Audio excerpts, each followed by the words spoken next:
2026 சட்டமன்ற தேர்தலையொட்டி வேட்பாளர்களை உறுதி செய்யும் பணியில் அமமுக பொதுச் செயலாளர் டிடிவி தினகரன் தீவிரமாக ஈடுபட்டு வருவதாக தகவல் வெளியாகி இருக்கிறது. கூடுதல் விவரங்களை செய்தியாளர் ராஜேஷ் வழங்க கேட்கலாம். ராஜேஷ், விவரங்கள். வணக்கம் சரவணன். 2026 சட்டமன்ற தேர்தலுக்கான அந்த வேட்பாளர்களை உறுதி செய்யக்கூடிய பணியில் டிடிவி தினகரன் ஈடுபட்டிருக்கிறார். சென்னை அடையாளில் இருக்கக்கூடிய அம்மா மக்கள் முன்னேற்ற கழகத்தினுடைய தலைமை அலுவலகத்தில் அக்கட்சியினுடைய பொதுச் செயலாளர் டிடிவி தினகரன் தலைமையில் இன்று காஞ்சிபுரம், செங்கல்பட்டு, சென்னை, திருவள்ளூர் ஆகிய மாவட்ட செயலாளர்கள் ஆலோசனை கூட்டம் நடைபெற்றது. இந்த ஆலோசனை கூட்டத்தில் டிடிவி தினகரன் வேட்பாளர்களை உறுதி செய்ததாக கூறப்படுகிறது. குறிப்பாக பூந்தமல்லி சட்டமன்ற தொகுதிக்கு ஏழுமலையும், திருப்பூர் சட்டமன்ற தொகுதிக்கு கோதண்டபாணி, தாம்பரம் சட்டமன்ற தொகுதிக்கு கரிகாலன், சைதாப்பேட்டை சட்டமன்ற தொகுதிக்கு செந்தமிழன் ஆகியோரை உறுதி செய்துள்ளதாக தகவல்கள்லாம் வெளியாகி இருக்கிறது.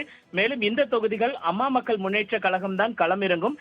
யாருடன் கூட்டணி அமைத்தாலும் இந்த தொகுதியில் நிச்சயமாக அம்மா மக்கள் முன்னேற்ற கழகம் தான் களமிறங்கும். அதற்கான வேட்பாளர் நீங்க தான் என்று அவர் பேசியிருக்கிறார். அதற்கான வேலைகளை இப்போதிருந்தே நீங்கள் தொடங்க வேண்டும் என மாவட்ட செயலாளர்களுக்கு அவர் உத்தரவிட்டதாக தகவல் வெளியாகி இருக்கிறது.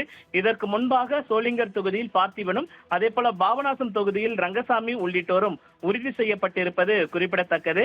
அம்மா மக்கள் முன்னேற்ற கழகத்தை பொறுத்த வரைக்குமே அவர்கள் தேசிய ஜனநாயக கூட்டணியிலிருந்து வெளியேறி இருக்கிறார்கள். யாருடன் கூட்டணி என்பது இதுவரை உறுதி செய்யப்படாத நிலையில், ஆனால் வேட்பாளர்களை மட்டும் உறுதி செய்யக்கூடிய சூழ்நிலையில் டிடிவி தினகரன் இருப்பதாக கூறப்படுகிறது. அதே நேரத்தில் அதிமுகவை இந்த முறை ஆட்சி கட்டிலில் அமர விடமாட்டோம், அதிமுகவிற்கு பலத்த அடியை அம்மா மக்கள் முன்னேற்ற கழகம் கொடுக்கும் என்று டிடிவி தினகரன் இன்றைய செய்தியாளர் சந்திப்பில் சூளுரைத்ததை நம்மால் அதை குறிப்பிட்டு பார்க்க வேண்டியது இருக்கிறது. சரவணன், தாங்கள் வழங்கிய தகவல்களுக்கு நன்றி ராஜேஷ்.